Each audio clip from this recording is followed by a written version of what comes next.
we said it.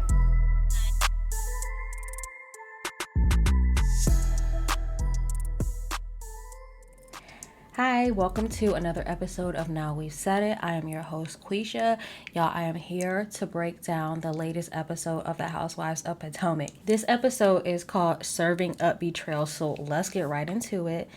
I just got done watching it. It is midnight, so I want to hurry up and get this up for you guys, so let's get right into it. So the episode starts off with, they start showing us like a fast forward, rewind kind of scenario type of a situation where they're, showing things that happened in the past, then showing things that happened in the future. Then we get, y'all know, black screen, white text, and it says 1 week earlier. Whew, okay. The episode actually starts off lamely. We have Candace. She is in the studio recording a remix to the song that she sang to Chris at their wedding. The song is cute. The remix sounds very nice. She says that Chris loved the song so much. He was sending it out to everybody, but then they pan over to his face and he looks bored, angry, just very over the situation. He looked like he did not want to be there, but she said he loved it. Maybe he was just like really trying to focus on the rhythm and the words, but his face was confusion. Chris is looking like he hates it there, okay? I hate it here. Then they have a conversation where she says she's in a really good place. She's very happy. She's on cloud 29 or whatever she said. She briefly talks about the Monique situation, just saying, especially after everything that happened with the house from hell. I'm trying to tell y'all, the lake house from hell, that's exactly what it was. That just went on a little bit too long. That could have been done in 2 days, okay? Whatever. But she just says she's happy to be back and she's in a good place. And Chris gives her good advice. He's always good for, giving normal, regular, solid advice. He says, if you don't like it, then just remove yourself from the situation. And she's like, yeah, will do. Then we get a juicy scene. I'm so glad they played this so early in the episode.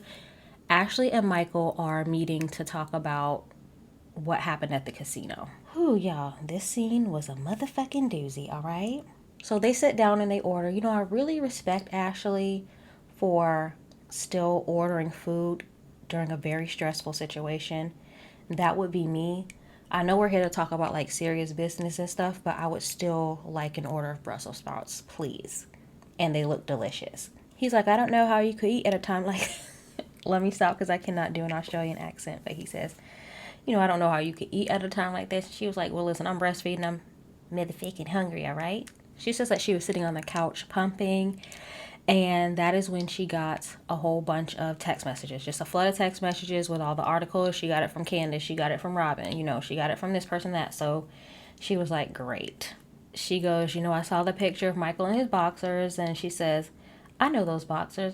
Girl, I bet you do. And I bet you know what they smell like too, don't you? She says that the conversation got very heated and she didn't want to argue in front of Baby Dean. So they decided to stop the conversation and have it the next day filmed in this scene for cameras and us. That is why they didn't continue the conversation, because we needed to see it, okay? So it needed to be done on camera. That's what's really happening. But I appreciate them for having the conversation again. And I will also say, side note, Ashley looked absolutely gorgeous in this scene. Sis went and got her face beat. I love the green eyeshadow. I was very much here for her look in this scene. She looked absolutely gorgeous. That's all I could focus on. If somebody that beautiful was yelling at me, I don't think I would be like really hearing what they were saying. So basically what the story is, what he told her is they met some strippers at the strip club, and then they went to MGM, and then after that the lady asked Michael, do you want to go back to a hotel? And he said yes. See, this right there is where our relationship would have ended. Baby, no ma'am, no sir. You did what? Let me take a sip. That's where he would have had to hop his happy kangaroo ass right back over to where the hell he came from and get away from me, far away from me, before I start chucking Brussels sprouts at your face, okay? Anyway, he went to the hotel room with the lady and he says, he lies and says that he was too drunk to do anything and so he just went to sleep. No, you didn't. And then he says he woke up the next morning and he went to check his phone to check the time and he got up and that's when she snapped the picture of him in his boxers and of course sent it to the blogs. Okay. You really want us to believe? You really want us to believe? Boy, if you don't... His excuse was that they lost their intimacy. You mean she just pushed out your baby and therefore she's not mentally or physically able to have sex with you, so you can't keep your kangaroo in the pouch? They lost intimacy and he was craving that and he needed that. This is getting me mad all over again. And then she opens up a little bit more, to us. She says that, we don't have a traditional relationship. I liked a girl and we had some fun with her for a while. I was like, okay. Things are a little bit different now from the way things have operated in the past. That chapter in our lives is closed. He chimes in and says, yeah, that's the way we always operated, but I always, did that with you. Okay, then what made you think it was okay to do this without me? Is what she should have asked. She said, what if I don't want to do this anymore? As far as having other people be a part of our marriage. And he says, then we won't do it. But you already did. She goes, okay, now, if you're telling me this and I find out I'm leaving you, or she says, you need to go ahead and get it all out right now because if I hear something else, I'm leaving you and, we need to go ahead and divorce because this is not, we don't want the same things. If you want to continue to be with other people other than me, we're not rolling like that anymore. And she says, if that's the case, we need to go ahead and divorce. And he says, no, we can't divorce. We have too much to lose. We have a new baby, da-da-da-da. And then she said, you weren't thinking about me and the baby, when you did all that? Period, sis. And he says, no, I wasn't. I was inconsiderate. In his head, I bet he's thinking, yeah, we won't do this anymore, but I will. So I'm watching his face while he's saying these words. His face is not matching up with the words. Like the words he's saying are sincere words, but his face, he looks, and I know it's because they probably already argued about this the night before and they're doing it again for camera, but he just looks like he's not even believing what he's saying. You know what I mean? So you give them an inch, they take a mile. I'm trying to tell y'all. You have to be very careful when you open up your relationship because then they just think that's okay to do all the time. And unless that's something that you guys have talked about, he shouldn't be moving like that. He should know, you only do this with me. We talk about this first. I know they had to have some sort of rules. And what I'm really thinking is what's going on here is that Ashley doesn't like being embarrassed on camera. So like in public, in the blogs, things like that. And it's a little bit harder for them to keep up their Three's Company lifestyle when now people know who they are. So they can't be out here bebopping and scatting like that in the streets to any and everybody. They need to get some NDAs involved, security and things like that, because it seems like Ashley doesn't want to live that lifestyle anymore. She's a mom. She probably seems to be like more settled down and is ready to have a more traditional marriage. It's really hard to go back to that when y'all were knocking the boots with everybody. Or, whoever. And you would think in his old age, I don't know how old he is, but he looks very elderly. He should be tired. And then he asked for the cameras to cut. I was like, okay, we're getting fourth wall tease. I love it. He asked for the cameras to cut. He asked for another beer. The producer comes in and he says, enough of this. I've given you everything. I just admitted to something that's very serious within our marriage. It is going to change our marriage forever. And Ashley's like, picking through her Brussels sprouts. Michael says, we've always been very honest with you. And even through all these allegations and what, baby, all of this is your fault. Don't be snapping back at the producer because you're tired of having to explain your messy cheating ass. And he's like, yeah, we've been truthful through all of this. And the producer's like, yeah, I appreciate you guys for always being so truthful, da da da da. And then, Michael was like, I don't want to do this. And Ashley was like, I don't want to do this either. You think I really wanted to be talking about our private sexual relationship like this? But now here I am having to talk about it on camera because you got caught. She doesn't want it to be public, but now it is. And here she is looking like a fool once again. I don't know when she's going to learn, but I told y'all that's what it was. She just doesn't want it to be so public. I knew it. Call me Miss Cleo, baby. I knew. Then we get a boring scene. with Monique and her Not for Lazy Moms. She's at the headquarters for Not for Lazy Moms. She's there with her co-host, who I didn't know who that woman was. I must have been looking down because I had to rewind. I think her name is Allie. I was like, who is this woman talking about spending money? Apparently it's her co-host. She's meeting with the team to discuss podcast matters. Y'all, I wasn't quite sure what the point of this meeting was, but they meet, they're drinking bubbly, which I appreciate. She says she had to have an actual office space so she could actually get work done. And they cut to a scene of her kids running all over the place. So basically she's saying she wasn't able to get a lot of work done at her house. So she had to have an office. Okay. All right. Don't they have like a guest house or something, or a very huge basement where you don't have to pay for office space? I digress. Do it at the lake house. She says she's already in $80,000, which is a totally different number than she tells Chris later on. We'll get there. But she says she's in $80,000 and that's for salaries and other things. The financials of Not for Lazy Moms is very confusing to me. What are you doing? What are you buying? 80K? And the number gets bigger later on. Like, yeah, I'm confusion, okay? She said she's meeting with her accountant next week to find out exactly how much she's spending. And this is when Allie, Amy, 3-letter name person, chimes in and says, is Chris going to be with you at the meeting? And everybody was like, bitch, what? Everybody looked at her like, huh? Even Monique, she had this huge, like, yeah. The smile, her teeth were from ear to ear. Her eyes were as big as saucers, and it gave me, I'm going to murder you vibes. Why are you asking me this question? The lady was like, I just don't want him to know how much money I've spent. I was like, ooh. Why is the co-host spending all the money? Is it?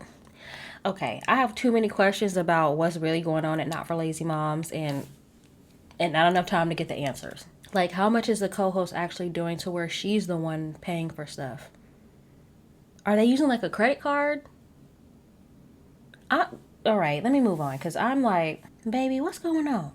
What's tea? Monique kind of just brushes off the question. She's like, yeah, I mean, he's fine. He's fine. Oh my gosh. And then she goes on to say that Karen and Candace and Ray and Chris, so Karen and Ray, Candace and Chris, are going to be guests on the live podcast. And she says Karen and Ray can give us a lot of advice, how they keep their marriage spicy, what happens when they go to have sex, which I would like to know that too. And then she says, and Candace and Chris, we can talk to them about being newlyweds. They've been married a year, and we would like to know what it's like to be in the honeymoon phase when you've never actually went on a honeymoon. No, you didn't, bitch. She's gonna throw shade at Candace any opportunity she gets, and she definitely did it. I know I look, well, I'm gonna say how I look right now for the YouTube watchers. I know I put on a sweater, a cardigan. It's cold in here, y'all, and now I look like a businesswoman. I look like I'm at the Not for Lazy Moms meeting. Then we have Giselle showing up to a furniture store in a tacky outfit. I will admit that I like the glasses. I thought that was a cute look on her, and that's the only thing I liked about her outfit.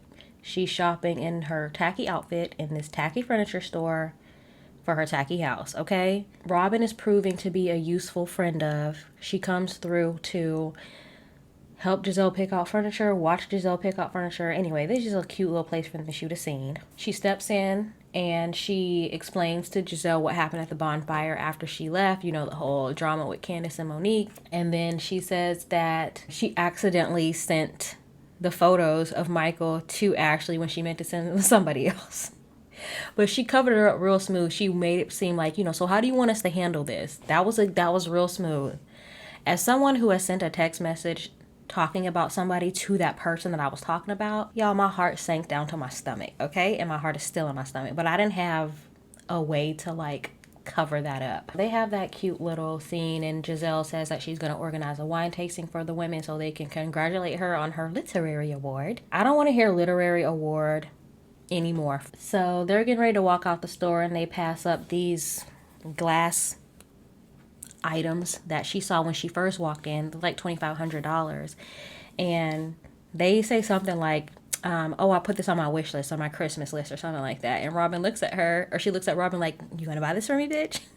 Robin says, you can get Jamal to pay for that. Robin says she's had enough financial issues and she's learned from her mistakes and she's not buying ugly furniture to go in your ugly house. Then we have another boring scene of Wendy and Eddie taking their son Cruz to Taekwondo. Now, Cruz is very cute. That part was cute, okay? Watching him. The conversation was very boring. It was Wendy explaining to her husband, or, talking, that her maternity leave is up and she has to get ready and go back to work, but she's not sure if she wants to go back to being a professor. She's enjoying spending time with her kids and she's enjoying being a political commentator. And she just says, she's not sure if going back to work is something she wants to do. It was at one time her dream. Well, it was actually her mother's dream, and she feels like if she doesn't do it anymore, she's going to be letting her mom down, or kind of like telling her mom in a way that all her hard work was for nothing. Her mom's hard work of helping Wendy, succeed and stuff like that. I'm sure there's a lot of pressure on her to be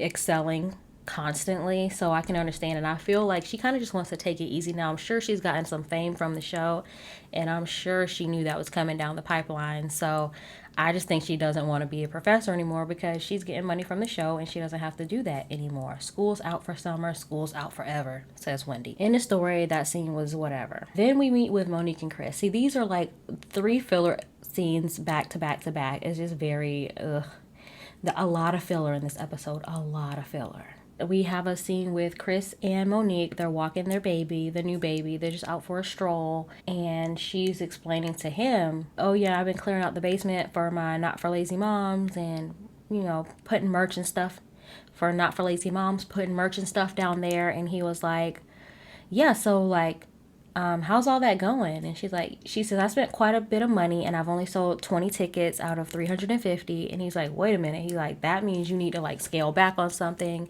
It might be time to like pack it up. And she's like, I'm not packing this up. I put a lot of money into this. And it was like, how much money exactly? Child, let me take a sip first. She says it's been close to $200,000. Again, I need to see actual receipts, invoices. What are the financials at Not For Lazy Moms? What is going on? What is she spending $200,000 on? And he was like, that's a lot of money. Like, what is that all for? She said, like merch, startup costs, $200,000 to start a podcast. I've started a podcast and the only thing I've invested is wine. So I'm not sure what startup costs she needs. I don't know why she has a whole staff. It's very, well, I understand. I can understand her needing an editor and all that kind of stuff. I would really like an editor right now because it's almost 1 o'clock in the morning and I still have to edit this video. So, that would come in really clutch right now to have an editor. But, you just need an editor, and I'm sure she goes into like a studio or something to record it. So studio time and stuff, but you don't need to do all that, girl. Get you a good microphone and a camera and sit your ass down and record your podcast. You don't need $200,000 to do this, okay? But I understand she says she wants things done a certain way. Cool. But if you're at a point to where you're paying $200,000 for a podcast where you haven't made any money from, baby girl, something needs to change. He doesn't like the sound of that number. That's a very high number. And he's basically telling her, you might need to change a few things. And she was like, no. And she even said in her confession, she's like, I don't want to do what he's saying. So, just stubborn and thinks her way's the right way when her way seems to be pretty costly, if you ask me. Then she says, I just really need your support right now. And he says, I'm trying to talk to you. I'm trying to explain something to you. And you just keep going on and on. Chris is really letting me down, bruh. He's really letting me down. He's becoming a disappointing giant. It's just, I don't know. He didn't have to talk to her like that. She's just trying to get a lot of things off her chest. You can tell she's clearly stressed and she has a lot going on. So, I didn't like that. And then she says Candace pulled out of the podcast and she called Candace selfish for doing so. I just think Candace was probably protecting her energy and protecting the vibes, because I wouldn't really want to be a guest on a podcast, either with somebody that I know really doesn't like me, you can only imagine the shady questions Monique was going to ask her. She was already talking about being shady to her at the Not for Lazy Moms questionable meeting. I would have pulled out too, and then Monique goes, now I have to redo all the flyers. I have to remove her face, and I have to spend a few $100s printing up new flyers. Here's my question. Where are you sending these flyers? Are you mailing them? Who's getting a in-hand flyer? Who needs that? Just make one digital one and email it out. Who needs a handheld flyer? I've never held on to a flyer. I mean, what is it for? Is it a ticket? Now, if the flyer is a ticket, then okay. I guess. But again, you could just show them your phone. Child, that's her spending more money, okay? That you just add that on to the $200,000. It just sounds very unnecessary to me. What am I supposed to do with an actual flyer? Where do I put this? Then we get a scene of Robin visiting her parents. I'm telling another boring scene. She explains how her parents took one in as their own after finding out his parents died when he was so young. So they kind of took him in as their son, took care of him. And that was very sweet. And then she shows her mom her, what do you call that? An engagement tattoo? A promise tattoo? I don't know, but her mother is just as unimpressed as the rest of us with that tattoo. It just wasn't cute. And then she explains to her parents that they're thinking about, they want to get married again. Her mom's excited. Her dad is hesitant. And, he just explains, her dad's like, I don't want this to be a repeat of the first time you guys were married. And Robin says, I agree. And I think we should go into therapy. And I agree. That's very nice. I'm just, like I said, I don't care about Robin and Juan. I hope they make it. They seem very cute. Juan is beautiful, but y'all, they are so boring. Next boring scene. It's Ashley, her mom, baby Dean, and her sister Jessica, we are just meeting for the first time. What? Her sister's in her teens. I want to say she's like 14 or 16 or something like that. And they're shopping for a dress for her to wear to homecoming. Her sister looks just like their mom, and so does Ashley. And Ashley tells us that they have different dads. Her sister's dad is her mom's current partner, the toxic person that they've been talking about for years. I don't know if you guys remember, but back in seasons 1 and 2, Ashley and Michael were supporting her mom, paying for her a house to live in under the condition that her partner did not live with them. And they found out that the partner was still living with them, and I think he has a drug problem or something like that, and they just weren't trying to, they didn't want that in her mom's life, and they didn't really want to be supporting that habit, taking care of a grown man. So they had to have Ashley's mom move out because her mom wasn't going to leave him. So that's that person. So that's her sister's dad, and she says, I don't care for that man too much, but I do thank him for bringing my sister to me, and I thought that was so sweet. Her mom's just pretty much expressing her anger towards Michael, saying, he really messed up, and Ashley was like, yeah, this was strike 1, 2, and 3 all in one. And she says, I'm not afraid to leave Michael. And her mom says, you need to let him know, like, this is it. Like, this is it. You can't be messing up like this. She's like, I'm so angry. I'm not trying to yell in these people's store. Mom, don't cut loose in these people's store now. But she kept it together, and they pretty much moved on from that conversation. Boring scene, child. Then we get to the meat and potatoes of this episode, all right? The Ashley and Michael scene was the meat, and this scene is the potatoes. And they both revolve around Ashley and Michael. She's bringing the drama this season. So they all arrive at this very unchic wine tasting venue, okay? It was not cute. They were all standing, which was awkward. Like, why weren't they sitting down? Child, I agree with Karen. They congratulate Giselle on her literary award. And Karen says, I'm sick of hearing literary award, and this all could have been a Skype, okay? Karen says, I did not want to waste my gas coming up and standing around a table to congratulate you, Giselle. Monique throws some shade. She goes, Giselle's accepting an award for writing a book about her cheating husband, who she's now in a relationship with again. Yeah. They are doling out the shade at Giselle. Has anybody read that book, by the way?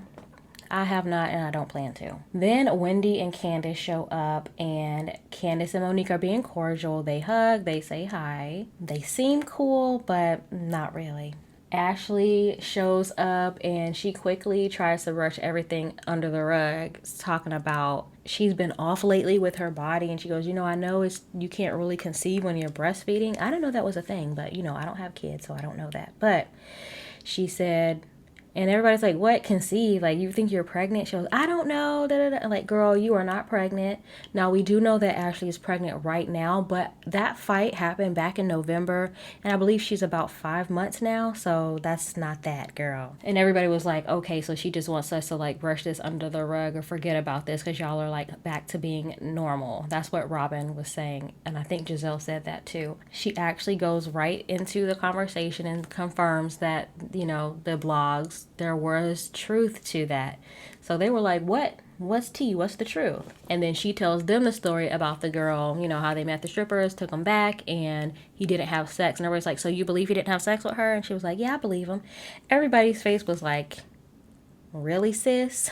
And then she admits to the women about them having threesomes, and everybody's face was glorious.